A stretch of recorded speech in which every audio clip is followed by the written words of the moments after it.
Park Rapids leaders visited with U.S. Senator Amy Klobuchar today about an effort to turn what used to be a community eyesore into a regional hub for the arts. Our Lacey Monteleone is now live in the studio with more. Lacey?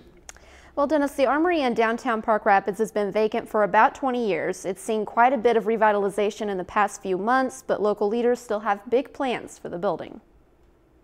The tour of the Park Rapids Armory got a lot of people here excited about what's been done and what is still expected to be done. You always knew that Park Rapids is this fun place to visit, beautiful, and there's been all the construction going on, and now you're starting to see the jewel that we can have here with arts development. Those who were behind updating the Armory say they just want Klobuchar to see the project for herself before they begin applying for grants, and it seems the tour had a positive outcome. I've pledged to help them in any way with grants. Right now, the Armory contains 2 businesses and an area for performing, but it wasn't always this way. A lot of people here 2-3 years ago looked at this building and thought the only thing it was good for was a wrecking ball. So far, $2.2 million has been invested in the Armory. An additional $1.7 million is needed for the Arts Center, and overall, it's a $6.2 million project. It's functioning. We're actually having meetings in the building like we did today. We're having performances in the buildings. But today's tour wasn't just about the arts. We're really trying to tie many things, the arts, and we heard a lot about the arts organizations today, certainly,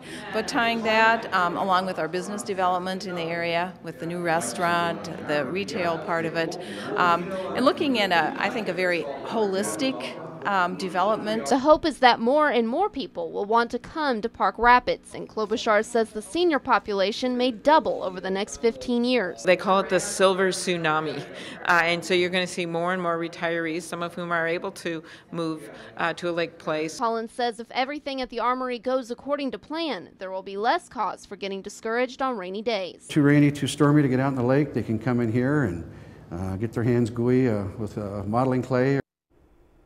Now, Collins says the next step is that long-term funding. He says they are seeking state bonding funds as well as planning a capital fund drive to raise private sector funds within Park Rapids. Dennis?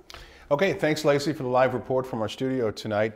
One event that leaders today say they are very excited about is the governor's fishing opener, which will be held in Park Rapids in May. If you've enjoyed this segment of Lakeland News, please consider making a tax-deductible contribution to Lakeland Public Television.